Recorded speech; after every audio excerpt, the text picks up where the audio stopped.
Hey everyone, Johnny DC here at the top of the episode to remind you that our podcast is raising money for the Dwayne McDuffie Fund. Dwayne McDuffie was one of our favorite black creators for Marvel and DC who advocated for greater representation in the comics medium. He sadly passed away in 2011, and a fund has been set up to honor his legacy and establish the Dwayne McDuffie Foundation, which will be a nonprofit organization to award academic scholarships for diverse students. Donate through the PayPal link found in this episode's show notes for a chance to win a Fleer Skybox DC vs. Marvel 100 card set.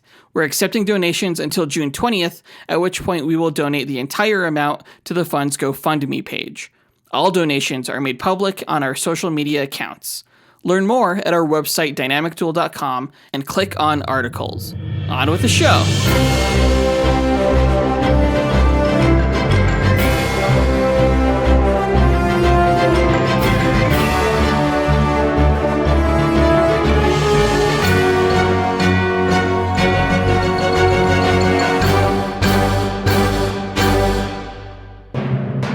Hi, and welcome to the Dynamic Duel Podcast, a weekly show where we review superhero films and debate the superiority between Marvel and DC by comparing their characters in stat-based battle simulations. I'm Johnny DC. And I'm his twin brother, Marvelous Joe. And this episode is a review episode where we'll be talking about the animated film Batman: Assault on Arkham, which is a fantastic film. I saw it for the first time last week. I've always wanted to watch it, and it was just as good as I thought it would be. Yeah, we're reviewing this film now because it's a tie-in to our previous episode, which was a duel between King Shark and Drax. And King Shark was a prominent member within this animated film. Right, we'll talk about all of our thoughts regarding the film later on in the episode. Before that, we're going to break down the news items from the past week, of which it's all DC news. This is an all DC episode. Boo! Yay, DC fans! This episode sucks already. So unfortunately, Wonder Woman 1984 has been pushed back again. We'll be talking about that. And we'll also talk about the Doom Patrol Season 2 trailer, which dropped last week. As always, our segment times are in our episode description, so feel free to jump around to whatever part of the episode you want to listen to. Real quick, guys, we want to ask those of you who haven't subscribed to us yet and have listened to the show before to please subscribe to us. It helps us out a lot on whatever platform you're listening to us on. If you are subscribed, it also helps us out a lot if you give us a rating or a review. But with that out of the way, quick to the No Prize. A No Prize is an award that Marvel used to give out up until the 90s to fans. Our version, the Dynamic Duel No Prize, is a digital award that we post on social media that we personally draw for those who we feel gave the best answer to our question of the week. Last week's question was, who is your favorite Black Marvel or DC character and why? There are so many great ones out there. We got a shit ton of answers. Yeah, we did. And there were no wrong ones either. Obviously, it was really, really difficult to choose a No Prize winner, but let's go ahead and run down our list of honorable mentions. Honorable mention goes to Miggy Medangian, who said that his favorite hero was Vixen, not only for her awesome power set, but also for her inspiring backstory of overcoming tragedy and embracing her heritage. And Vixen is a cool character. I can't wait to one day do a duel with her. Yeah, I'm not quite sure who we want to put her up against, but she's definitely in the cards because, yeah, she's fantastic. Adam Spees gets honorable mention for his answer of Green Lantern John Stewart, who he describes as a level-headed badass that he discovered through DC animation. And I think I personally first discovered him through the Justice League cartoon. Not me, because I'm a DC fan and I know things. Yeah, I would never make that claim myself. Not the not knowing things, but, the DC fan thing. Right. Joel Seagrave gave the answer of Barracuda, who is a new extreme character that's in the Punisher Max series written by Garth Ennis. Yeah, I only read the first arc of the Punisher Max series, and I absolutely loved it. I love Garth Ennis' work, but I never kept up with it. But just reading about the character of Barracuda makes me realize that I need to pick it back up again, because Garth Ennis' Punisher is just amazing. Bo Bermudez gets honorable mention for his answer of Blade, and I love this answer. Bo likes him because he's a fascinating badass who hunts his own kind. Very interesting. I loved the duel episode that we had between Blade and Azrael. Yeah, that was a lot of fun. Matt Estes gets honorable mention for his answer of Miles Morales, because he shows that anybody can be a hero. And I think that line was specifically used in the Spider-Verse film. Yeah, it was. And it was a great message. Absolutely. Jeremy Orr gets honorable mention for his answer of Amanda Waller. And this is a relevant answer for this episode, but Jeremy says he likes her because she has no powers, but she's still able to keep all these villains in line, just through her wits. And her ability to put bombs in you. That's true. Vidir Bangura said that his favorite character was Blue Marvel for his strength of character, perseverance, humbleness, and mental fortitude. Yeah, Blue Marvel is a character that's kind of similar to Superman, but he's a black character who fought crime during the 1960s civil rights era. And that's why JP Lunai also gave Blue Marvel as his answer. As did Kieran Pumare, who also mentioned that he's the first black superhero that can hang with the most powerful characters because he's like next level powerful. Yeah, he's like up there with Superman's level. Christian Rubito said that his favorite character is Cyborg because he learns something cool about his powers each time he comes across him in the comics. And yeah, Cyborg is like a Swiss Army knife of superheroes. York Bailey also gave the answer of Cyborg, and he also mentioned Spawn, who's not a Marvel or DC character, but is a prominent Image Comics black character. Who I also think is badass. But he likes both of them for their tragic backstory and relatability, and Spawn was the character that got him into comics. Calvin John Delamer said that his favorite hero was the Black Panther, not just because he's a great hero, but he's also a great king of his people. Iranagami also gave the answer of Black Panther because he loves his costume and he loves that he's a superhero king. And Kevin Odilon also said Black Panther because he's African like him and a king of a nation that's so technologically advanced, centuries ahead of its time. Yeah, that's such a different approach to black and African characters. Stan Lee really was ahead of his time when he created Black Panther. He was the first prominent black superhero and still remains one of the best. John Spees gave a little bit more of an obscure answer in the character of Maxim, who, if you guys don't know, was part of the Infinity Watch that Adam Warlock created after obtaining the Infinity Gauntlet. Maxim's powers were the ability to grow in strength and size, but he didn't do it proportionately like Ant-Man. He was just basically able to inject himself with like super steroids, kind of like Bane, but in a way that made him even more powerful than even characters like Hercules. And John Spee's reason for saying why he liked Maxim was a photo of Maxim. I think he just really likes the look of Maxim. He is cool. Our final honorable mention goes to Michael Haggerty, who said that his favorite black character was Hooded Justice because of the powerful social commentary behind the character's origin story that was revealed in the HBO show. Now, of course, in the comics, it was speculated that Hooded Justice was German, but the TV show revealed that he was actually black. Yeah, in a brilliant twist, in a brilliant origin, among the best superhero origins of all time. If you guys haven't seen the HBO Watchmen series and you're a fan of Watchmen, highly recommend it. Check out our review of it if you haven't already either. But this week's No Prize goes to Jeff Miles Jr. and Oscar Aguirre, who both gave the answer of Static Shock. Right, just us doing this fundraiser makes me feel particularly close to Dwayne McDuffie's original characters, and he's the one who created Static Shock. I loved the cartoon. I've seen the character pop up a few times in the comics. He's just a great character. Jeff Miles Jr. said that he likes him because he has the coolest costume ever, and he gave a positive vision of black teens with dreads. Oscar said that he liked him because he was the first character of color he saw as a kid that was a hero, not a villain. We're also giving the No Prize to CJ Kraft, who gave the answer of Luke Cage, whom CJ likes for being a cool, positive role model for his community, and he likes the aspect of how he makes money off of being a superhero.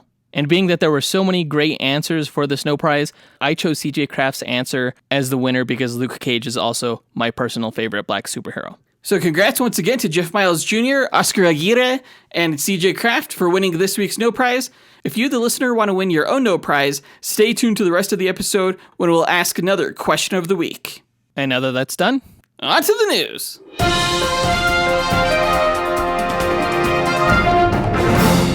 Okay, so if you remember when Wonder Woman 1984 was originally supposed to be released, it was in November of last year. That, of course, was pushed back to June 5th, which would have been last week.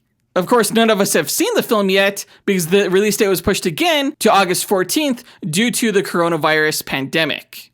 And now the movie has moved a third time to October 2nd, nearly 2 months after Warner Brothers also pushed Tenet back a few weeks.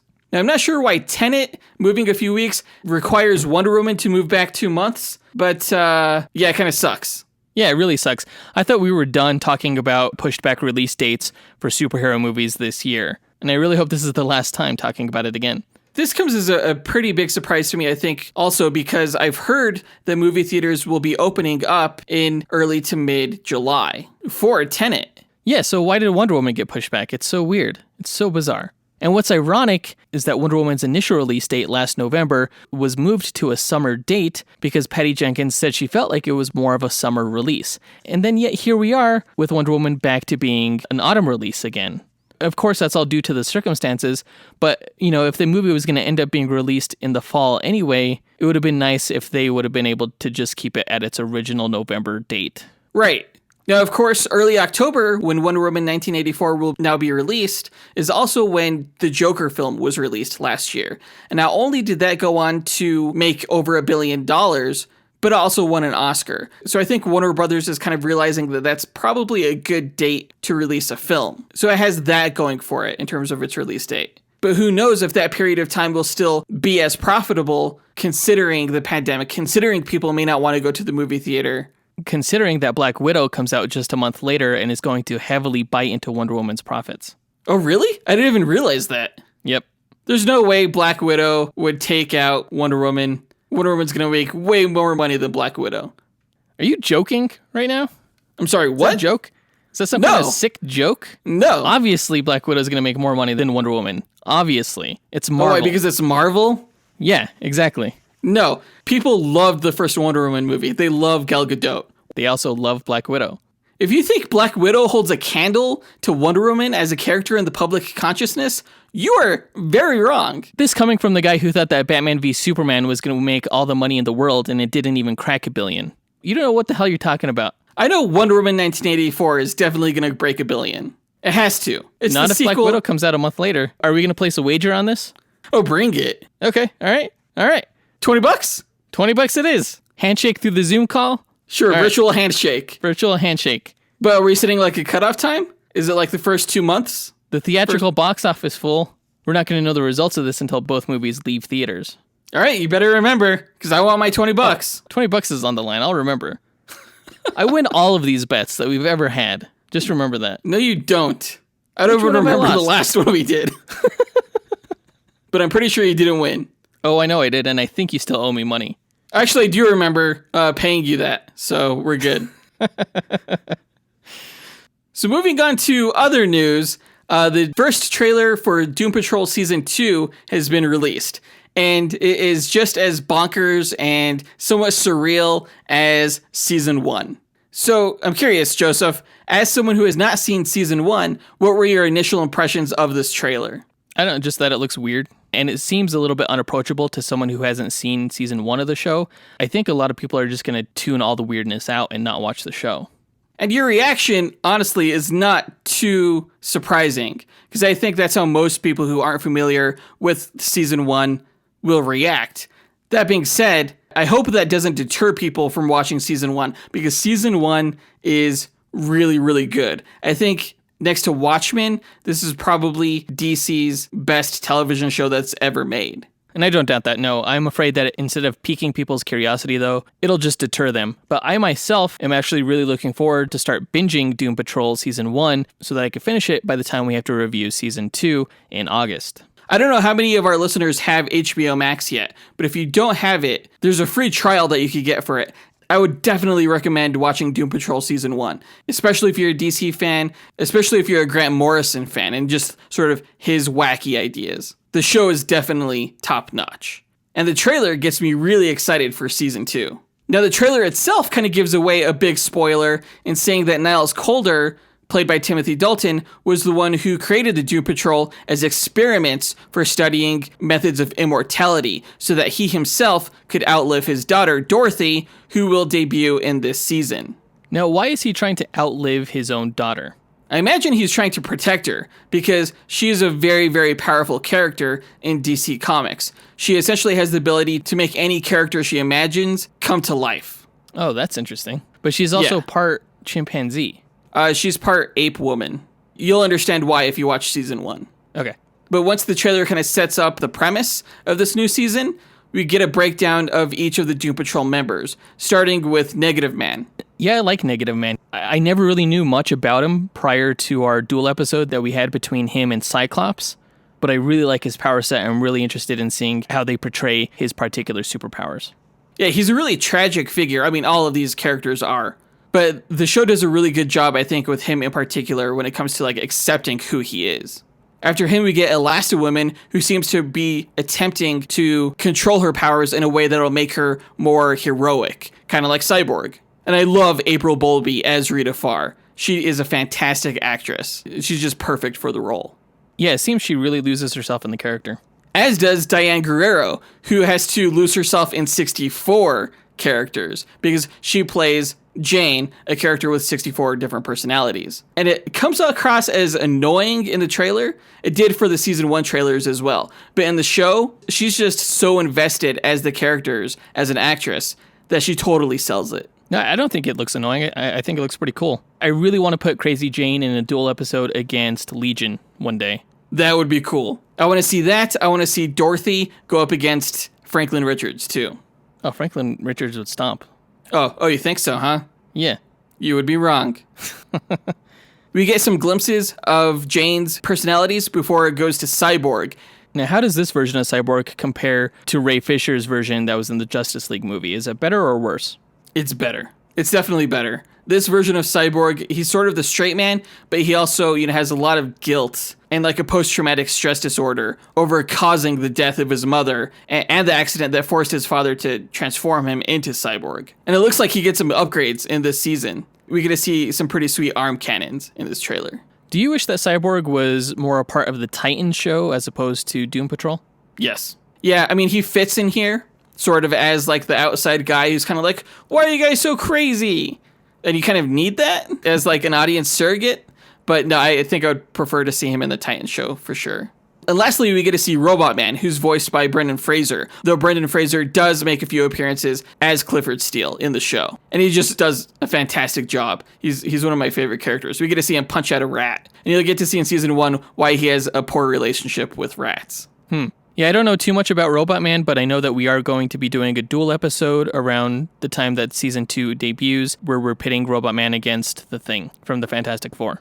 Yeah, I'm definitely looking forward to that episode. One of the cool things about this trailer is how it sort of shifts tone, like several times, like even in terms of like the background music genre, which is very fitting for the show because the characters are so different. They come from different time periods, and there were lots of different musical stylings in the first season.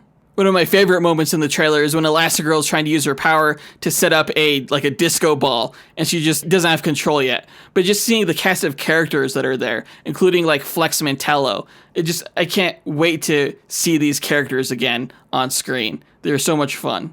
And this brings us to our question of the week. Who is your favorite character from Doom Patrol Season 1, and why? There's a huge cast to choose from. It doesn't just have to be the main members of the Suicide Squad. It could be Mr. Nobody. It could be Flex Mantello. It could be anybody. So post your answer to our Instagram, Twitter, Facebook, or email us at dynamicduelpodcast@gmail.com. We'll pick our favorite answer and draw that person a Dynamic Duel No Prize that we'll post to social media.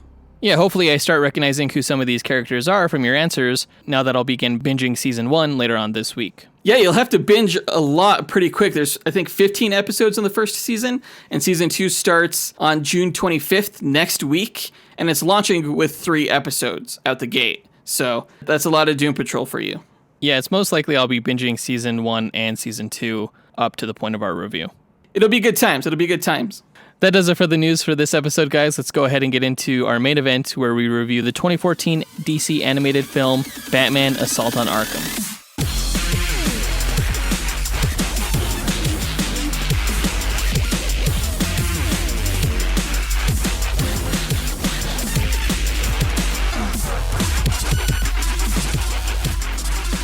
Okay, so Batman: Assault on Arkham was a direct-to-video animated film released in 2014. It takes place in the same universe as the Batman Arkham video games, borrowing some of the character designs and voice talent from that series. This story takes place between Arkham Origins and Arkham Asylum, so if you've played either of those video games, you'll most likely get more out of this film. They're not a prerequisite to watch or understand the movie, but you should play them anyway because they're just great games. Yeah, they look amazing. I remember watching you play them on your Xbox, and it looked like a lot of fun. Yeah, I've played Arkham City, Arkham Knight, and Arkham Origins, and they're all fantastic games. Don't worry about this film spoiling anything from those games, But do worry about spoilers in this review if you haven't seen Batman Assault on Arkham. If you're a fan of the Suicide Squad, this is, to date, the best on-screen version of the team in my opinion. If you're not a fan of the Suicide Squad, this film just might make you one. Oh yeah, it's better than the live-action movie. It's better than Suicide Squad Hell to Pay.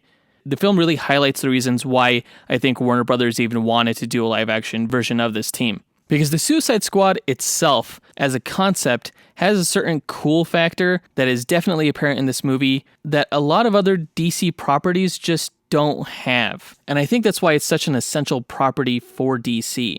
Because a lot of DC's characters are, archetypical, kind of dull, kind of goody two-shoes characters. The heck? And the Suicide Squad just isn't. These aren't your father's superheroes. They're not even heroes. They're villains who have been blackmailed into doing good deeds.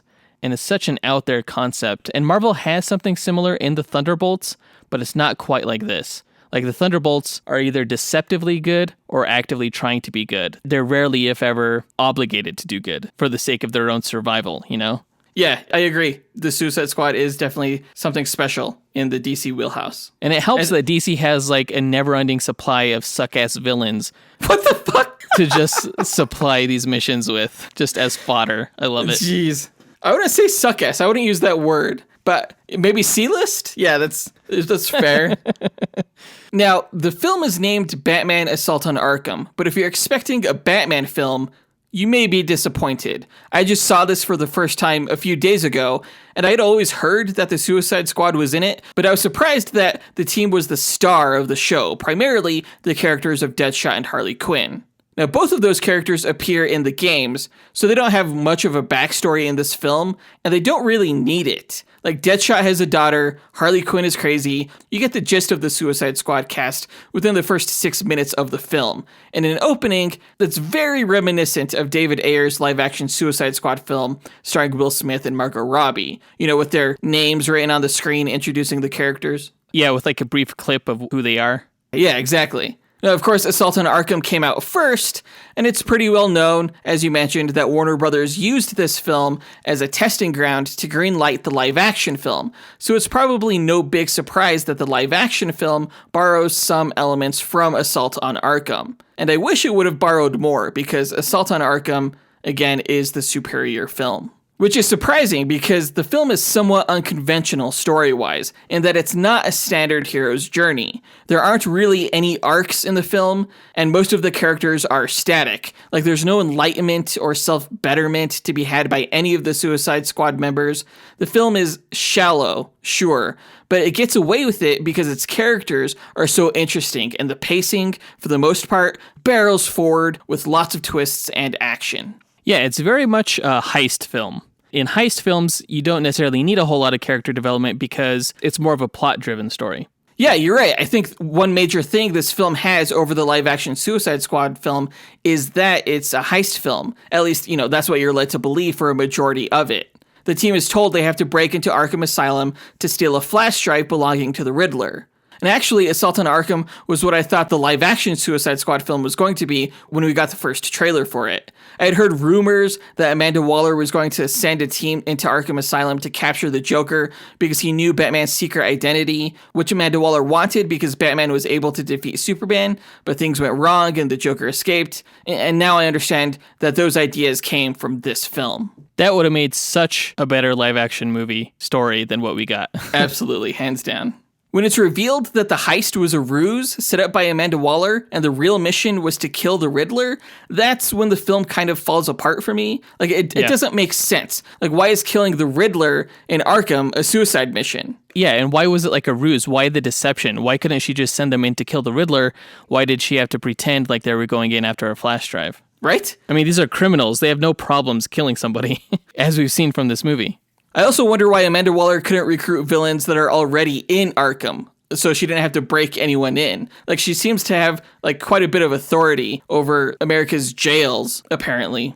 And honestly, I wonder why she just couldn't blackmail a guard. That seems like a very Amanda Waller thing to do. I mean, this is the Riddler, and it's not Solomon Grundy. He doesn't seem that hard to kill. I don't think it would require a team to do it. Exactly. But part of the allure of the Suicide Squad is trying to figure out who's going to die and how. Because that's the promise that comes with a Suicide Squad mission. Not all of these characters will survive. And it elicits this kind of sick and twisted, but also fun kind of attraction, I think because of the mystery surrounding it. It's why people like watching movies like Saw or Final Destination. And it's why I'm not really surprised they're continuing to make Suicide Squad films. The audience isn't too concerned with the characters dying because they're bad guys and assholes. And, of course, fictional. Yeah, and anytime you read a Suicide Squad story and it has Captain Boomerang, Harley Quinn, and Deadshot, you pretty much already know that those are going to be the only ones that are going to survive it. They're sort of like the trinity now of the Suicide Squad. Right. Not enough characters died in the live-action movie, I think. Yeah, only one did. That's ridiculous. That's so stupid. Slipknot, right? Oh, I guess two. Yeah, Slipknot and Diablo. Oh, that's right. What did you think of the animation here? The animation was probably the best animation I've ever seen out of these DC animated films. There were times where it was so smooth that I could have swore that it was computer animated, but I'm pretty sure that the whole thing was hand-drawn. Yeah, it was. And I agree, I think the animation here surpasses DC's other films from the DC animated movie universe, including 2018's Suicide Squad Hell to Pay. Which is interesting because this film came out in the middle of DC's animated movie universe. After this film, the next one they released was Justice League Throne of Atlantis, which we've reviewed. And the animation on that one was not that great. Definitely not as good as this. I much prefer this film's character designs and voice cast to any other time we've seen the Suicide Squad on screen, including Apocalypse War. I don't know, I didn't really like Deadshot's design too much, though. I much prefer the all-white mask. I think that looks much cooler. Well, this was the design from the video game. Yeah, it was just a shitty design. I don't know, I didn't mind it. I didn't mind it at all. I think it was really smart that DC set this film within the Batman Arkham video game universe. It's a really well-made universe. And I remember saying, I think it was on this podcast before Batman v Superman came out, that I wish the DCEU was set in the same universe as the Arkham games. I wish Ben Affleck was the live-action version of the video game Batman.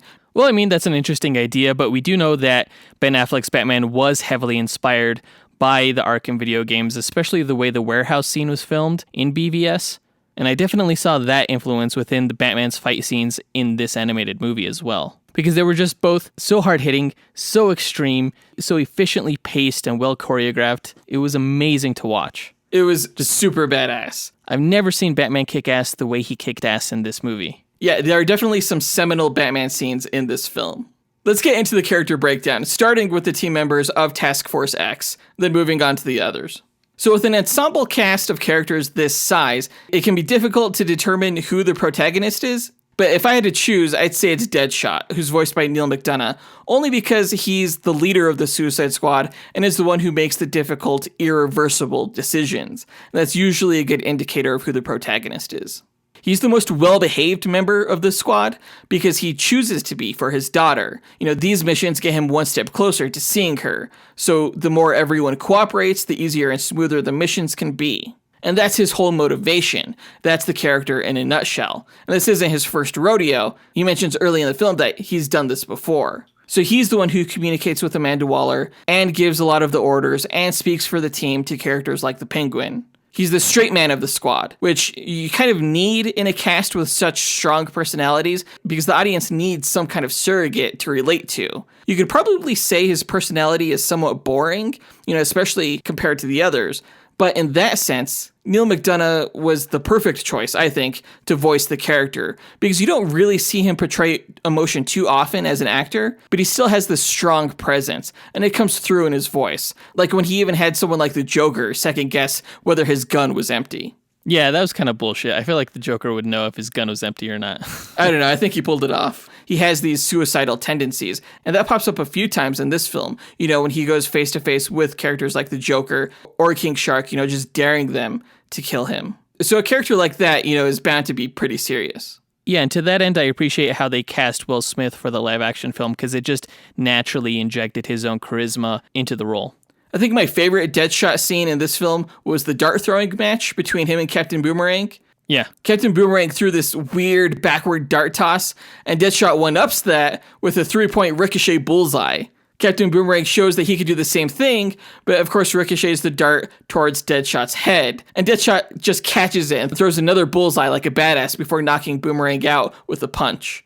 I thought it was a great display of both characters' abilities and just another example of their antagonistic relationship. That scene reminded me a lot of the Bullseye scene from the live-action Daredevil movie, and made me really want to listen to our Deadshot versus Bullseye duel episode again. Yeah, that was an early one, but I think we did it as part of our reduel before our Justice League versus Avengers episodes. Yeah, yep. So moving on to Harley Quinn, Hynden Walsh is probably in my top 3 favorite voice performers for Harley Quinn. She doesn't quite have the sass of someone like Tara Strong, but she's a little bit sweeter. I liked her character in this film a lot more than in Suicide Squad Hell to Pay because she actually served the plot. Not only was she integral to the team navigating Arkham Asylum, but she was responsible for unleashing the film's big threat in the Joker. Now, this is probably my favorite stage of the character, like post-Joker breakup, trying to find her independence, but still occasionally vulnerable to the Joker's charm. Yeah, because that's when she has the most conflict as a character. Exactly. Yeah, as much as I don't enjoy seeing her abused or victimized, every good character needs some kind of weakness, and it makes sense when the Joker is hers. It's nice to see her eventually overcome that, but it's a stage in her life that was pretty much ignored in the live-action films. It's a stage that makes the character of Harley Quinn more unpredictable in terms of her allegiances, so as a member of a team, it adds this intriguing kind of conflict as to whether this sympathetic character will follow her heart or her head, and how will that affect everyone else because the Joker is such a force of nature. I think in a lot of early episodes of this podcast, I consistently questioned the appeal of Harley Quinn. But I think through films like Birds of Prey, and especially this film, I totally get it. She's a really fantastic, fun character. And I'm really excited to see what James Gunn does with her in the upcoming Suicide Squad film next year. Yeah, absolutely. He's already said that, she's his most favorite character. So I'm sure great things are going to happen there. Harley, I feel, is always at her best when her psychoanalysis comes into play. I think if she has a superpower, it's her ability to predict people while remaining unpredictable herself.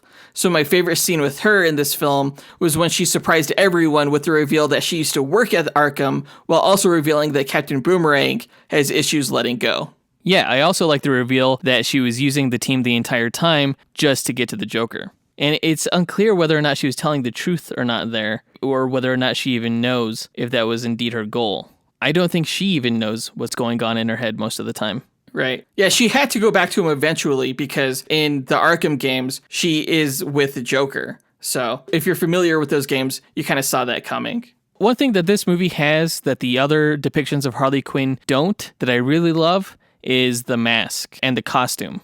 I've always been a big fan of Harley Quinn's costume design, and it was something that I really wanted to see in live action, and we only got a brief glimpse of it within the Suicide Squad film, but I want to see it come back again. And this costume actually is unique to this film. In the Arkham games, she's always had a different outfit. The Arkham games were the ones that first ditched the mask and replaced it with dyed pigtails, right? Yeah, the dye jobs didn't come in until Arkham City, I believe. Yeah, I don't know. I'm a big fan of the Jester headgear, though. I think it really ties her character in thematically.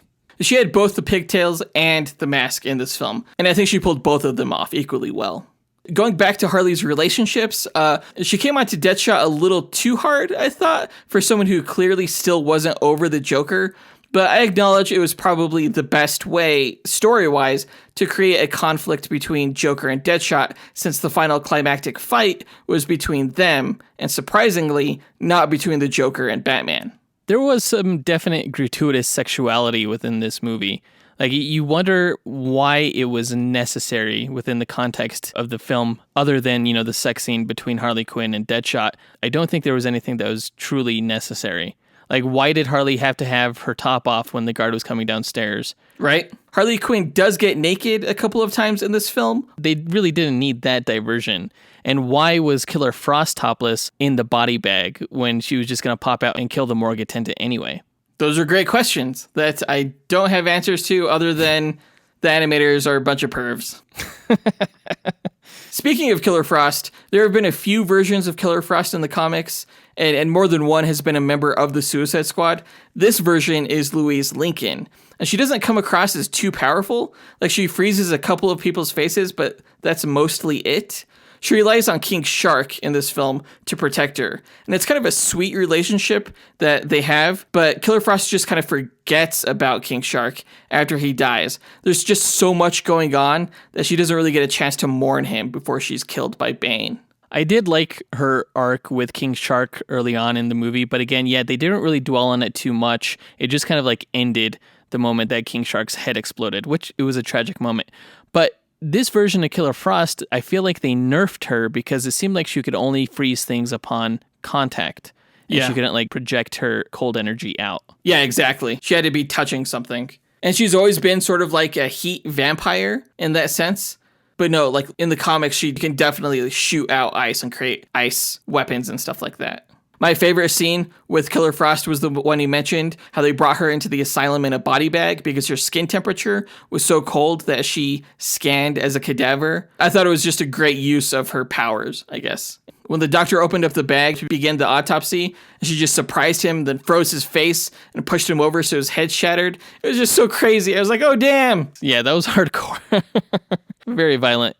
Moving on to Captain Boomerang. Captain Boomerang is probably my favorite Suicide Squad team member in each of the on-screen appearances I've seen him in. Like whether it was the live-action film or Apocalypse War, he's great. He's just such a strong foil for the straight-laced Deadshot that he kind of becomes comedic relief. Like Boomerang doesn't want to do anything, he doesn't want to go anywhere, he's only ever looking out for himself, and he's guaranteed to double-cross everyone and say crude things. He's just along for the ride and exists really, I think, to make Deadshot's job harder. Like when his boomerang was too slow to kill the Watchtower guard in this film, that was a good example. I think Amanda Waller keeps putting him on the team just so he could die, but he keeps on surviving. It's kind of hilarious. Yeah, it's surprising how he keeps surviving. He's the cockroach of the supervillain world. Right, exactly. It's funny. I remember when I used to look at some of your comics as we were growing up, I'd look at your Flash issues with Captain Boomerang and thought he was the dorkiest ass supervillain ever. Primarily because his costume sucked. At the time, it was just blue with a bunch of white boomerangs all over it. Mm-hmm. But when you really think about it, he's pretty damn cool. The concept of these like trick boomerangs that he has are pretty awesome, and I can't wait to put him in a dual episode against a Marvel character later on. I don't think he's any more lame than someone like Hawkeye. What did you just say? Did you just say Hawkeye is lame? Not lame, because Captain Boomerang is not lame. Oh, like a character that's perceived as lame, but in reality not lame. And they have like similar like abilities where they fire these trick projectiles. Sorry, I almost went crazy on you. I thought you were calling Hawkeye lame for a second there, and I was about to lose it. Moving on to King Shark. This is a very different version of the character than from the comics. He's the one member of the Suicide Squad that I didn't really care for design-wise. Like, he's almost like a roided out guy, like who's into body disfigurement, you know, able to switch out his metal teeth. And I was like, what? He seemed more like the character of Jaws from the James Bond movies in that he really didn't seem like part shark and just a guy who really liked to bite things with his metal teeth. Oh, yeah, I didn't even think of that connection. He's the Suicide Squad's version of Jaws in this film. That kind of helps me understand the design a little bit more. Because he never had, like, metal dentures in the comics, right? Right. It was just an unusual design choice, especially coming off of our last episode, which was, you know, King Shark versus Drax, and just being so familiar with the character from the comics. I did like that he said more in this film than King Shark is a shark. You know, like in Apocalypse War. He was the muscle of the group and had at least one personality trait in that he was afraid of heights, which led to a somewhat humorous scene when he had to wear a blindfold when charging across a bridge to get to the medical center. I was actually pretty shocked when his head was blown up by Amanda Waller. It was a little bit tragic, honestly, because by that point, he'd become quite endearing, I think. You know, he was kind of like the lovable goof of the group, and it was kind of sad to see him go in such a violent way. I really liked John DiMaggio's voice work here, that he did a great job, although I have to say that every time King Shark spoke, I kept hearing Bender's voice from Futurama. Really? Yeah. John DiMaggio is great. He's really good at playing like the lovable goof character. Moving on to Black Spider, I was also pretty shocked by his death. But of course, you know, Black Spider's death came with another pretty big surprise in that Batman switched costumes with him during their fight. So we initially think that Batman's head blew up before realizing Black Spider was actually Batman in disguise. At what point did you realize that they had switched costumes? right before the Riddler said something. I realized it when Black Spider said, "I'll be the lookout." Really? When everybody else was removing their bombs. Yeah, I was like, oh shit, that's Batman. Because why would he not be sitting in the chair either? He must not want to have his bomb removed because he must not be who he is. Well, I figured Black Spider was going to die in that moment because he wasn't following the lead of everyone else, but I didn't think he was going to be Batman. Black Spider is a pretty obscure character, so it was a safe bet that he was going to die. He's voiced by Giancarlo Esposito from Breaking Bad fame, and it seems kind of like a waste of voice talent, honestly, to me. Yeah, it was a pretty small role. I did not like the Joker's line at the time of his death, though, where he called him Denzel. I thought that was fucking bullshit. Like, why did he do that? Like, he would have to really look like Denzel Washington to merit a statement like that. And of course, it's the Joker saying it, so maybe you could just claim that the Joker's racist, but it's not a good look. It wasn't a good look for the writers, I don't think. It's hard to tell with animation how closely someone looks like to Denzel Washington. I don't know. Right. Moving on to Amanda Waller. If you had told me that she was voiced by Vanessa Williams, I totally would have believed you. But she wasn't. She was voiced by CCH Pounder, who I thought did great in the role. Amanda Waller's goal in this film was to kill the Riddler because he knew how to defuse the neck bombs that Amanda Waller put into Task Force X. You know, Waller says that the Riddler was a member of the previous Task Force X who went rogue, and we see that in the opening scene when Batman saves the Riddler from Waller's hit squad. Now, as intimidating as she was at the beginning of the film, she kind of became less and less competent as the film went on, losing track of the team, and then, at the end, in the final shot, ending up a target of Deadshot. She's supposed to be like the Nick Fury of DC Comics, albeit, more of a dick. But I wish she was shown a little bit more respect as a character in this film. Yeah, I was really confused as to how they would ever be able to put one over on Amanda Waller, considering that I would always assume that she's constantly listening to their audio feed. Right, exactly. I mean, she already knows where they are, so she already knows that Deadshot was lying to her on several occasions, but she didn't let him know that she knew that he was lying. Do you think she died at the very end? That's a good question. I don't think she did. She's the kind of person that would surround herself in, bulletproof glass. Yeah, for sure. Absolutely. Moving on to characters outside of Task Force X, Batman was voiced by Kevin Conroy, who of course also did the voice of Batman in a majority of the Arkham video games. It's always kind of cool to see Batman from the villain's perspective, just surprising and brutal. And even from the opening scene, that's the version of Batman you get in this film, since he's somewhat of a side character. Yeah, he was horrifying. I remember when he shows up in the warehouse as they're getting the Riddler staff, and Killer Frost is like, oh shit, it's Batman. And then you see a quick shot of everybody's reactions. They're just like, oh no. He's a force of nature in this movie. I loved that about him in this film, just how competent he was too.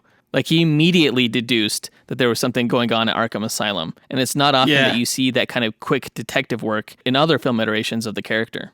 Yeah, that specific scene, that was so cool. That was my favorite scene with him in the film, besides the opening scene. When he's just reviewing the surveillance footage from Arkham and was able to realize that the footage was from yesterday because he recognized the staff members and knew their work schedules. It's how badass is that? So badass. That made him look like a badass. His fight scenes made him look like a badass. His whole trick with switching costumes with Black Spider made him look like a badass. He was just so capable, and this is probably the best I've ever seen the character portrayed in any medium, honestly. Really? I think so, but I never played the Arkham games. Moving on to the Riddler, he was voiced by Matthew Gray Gubler from the television show Criminal Minds. He has a great voice for a Weasley smart guy, which is why he was also the voice of Simon in the Alvin and the Chipmunks movies. Now, the Riddler wasn't in this film too much, even though he was an integral character to the plot. But when he was used, I thought he was used pretty well. His riddles were fun, at least. And it was a nice nod to his intelligence that he deduced Batman's disguise as Black Spider. Though, right after that, Batman takes him out with a batarang and a shoulder shove. And that's the last we see of the Riddler for the rest of the film. Yeah, it was a small part, but it definitely did the character justice in how intelligent he was. He was the one that figured out how to disable the neck bombs. He was the one that figured out Spider was Batman. He was the one who was able to manipulate Killer Frost into not killing him. His best appearance, though, is still in Batman Hush. He was just amazing in that movie. Yeah, he was. It was kind of nice that we got glimpses of quite a few Batman villains in this film. I really enjoyed the Penguin. We got to see Bane. We got to see Poison Ivy. We got to see Two-Face. We got to see Scarecrow. It was a nice like who's who of Batman's rogues gallery. And it would be so cool if like they decided to do that in live action one day. Just like teasers. It's like, oh shit, that's the Scarecrow. Oh shit, that's Two-Face. Yeah, that would be cool. Of course, the greatest Batman villain is the Joker, who's the last character I want to touch on. He was my favorite character in the film. He was voiced by Troy Baker, who did a great job also voicing the character in Batman Arkham Origins. He does a terrific Mark Hamill take on the character. I thought it was Mark Hamill that did the voice. No. Oh, he's pretty much ripping off Mark Hamill wholesale then. Yeah, I think that was pretty much his directive for when he did the role in Batman Arkham Origins. I thought the Joker was just really well written in this film. Like, he was funny and scary and manipulative. It's like everything the Joker should be. He was always sort of in the background in the film because, you know, Batman was looking for his dirty bomb. But once he was freed from his cell, like, it completely changed the game, which is exactly what should happen when the Joker shows up. It became less about completing the mission, which had become moot, and more about surviving the Joker and the chaos he brought with his bomb and by releasing all of the Arkham prisoners. There were a number of good Joker moments, but my favorite was when he spots Batman stumbling through the halls of Arkham. So he creeps up behind him and points his gun at the back of his head, only for the head to like randomly explode. And the Joker looks at his gun amused and surprised and is like, best gun ever. Yeah, that was great. And then a little bit after that, you know, right after he hears the electroshock screams coming from the earpiece of Black Spider's head, and he's like, I know that sound. Someone's flossing their brains. Yeah, I really like the way they portrayed a sense of humor, the way they portrayed his relationship with Harley. I thought was very accurate to the comics and much better than what the live action film did with that. Oh, yeah. And I also really liked how much of like a physical force he was in this movie. You know, you never really think of the Joker as a great fighter, but he is, you know, even if he's not that refined, he's still a force in really how much of a beating he's able to take and still dish out. And while someone like Deadshot is a better fighter, the Joker's more unpredictable and is able to like outlast him. Yeah, that was a pretty cool fight at the end, I thought. And again, not between Batman and the Joker. Let's get into the story highlights. You know, as we mentioned earlier, the opening scene where Batman saves the Riddler from Amanda Waller's hit squad is so badass. I really love the way the camera moves within this fight scene, in that it kind of bounces with the action. Like, maybe bounces isn't the right word, but it's almost like the camera tracks with the punches that are being thrown and the momentum of the fight as it occurs on screen. It's a super dynamic camera technique that I've never really seen done too much in live action. It added this kinetic energy to it without making the action blurry and unintelligible. You can still see all the moves being done, but you felt the impact of them more, I think. Yeah, it really helped you feel the weight of the movement.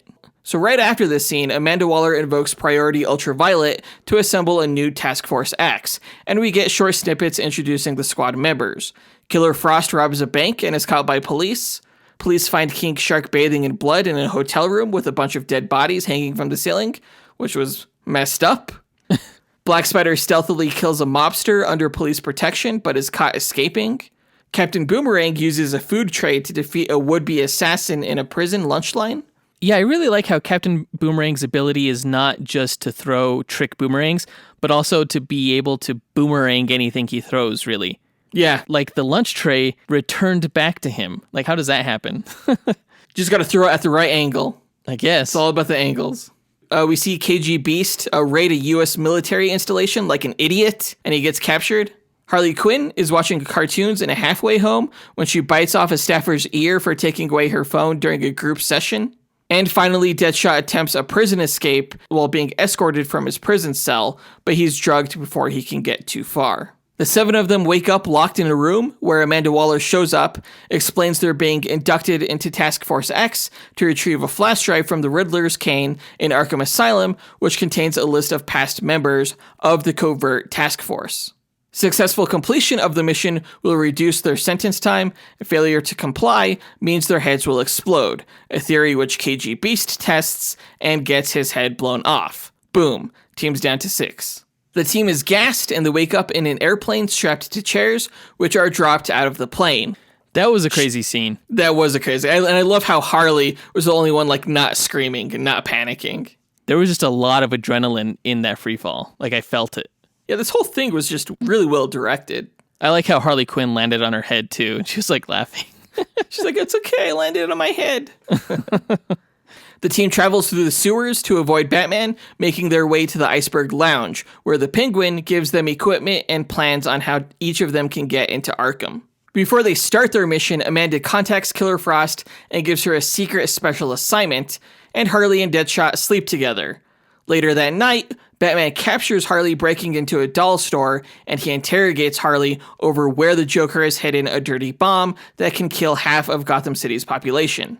One of my favorite moments of the movie is during that scene when Waller mentions that Batman's looking for the bomb and Killer Frost is like, oh, I have chills. And like there's like a good 10-second pause there before Captain Boomerang's like, really? An ice pun?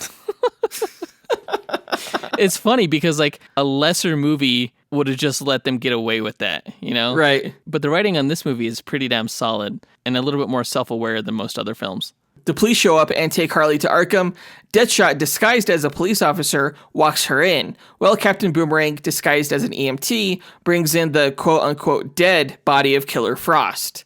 Black Spider sneaks in disguised as one of the asylum's kitchen staff. The Joker spots Harley and taunts her into a rage that causes her to steal Deadshot's gun and fire into the Joker's cell, damaging one of its internal panels. Meanwhile, Black Spider causes an explosion in the kitchen that distracts the Arkham guards. The team meets in the Arkham basement, where they let King Shark in through the sewer drain, who gives them their equipment. They storm the main security hub, where they replay footage from the day before so they can move undetected. Some of the guards spot them in the exercise yard, and a fight ensues. Meanwhile, Batman on the streets of Gotham takes out Victor Zsasz. Batman realizes while reviewing Arkham's cameras that the footage is old, so he heads there to investigate. The squad breaks into the property room where they find Harley's mallet and the Riddler's cane. Batman shows up and kicks their asses in the movie's best action scene. Deadshot manages to fire off a missile launcher that he found that tears down the room. They all escape, including Black Spider, who claims to have killed Batman. Their reaction to that moment was priceless. Like, they're just staring at Black Spider, and Captain Boomerang's like, you're going to get me choked up, mate. The way they perceive Batman and the way they play into the hands of Batman's, like, myth-making is really funny. Yeah, I think that's one of the best elements of this film, again, is how you see the villains perceive Batman. It just makes you respect him, like, so much more and fear him in the kind of the same way that they do. Right.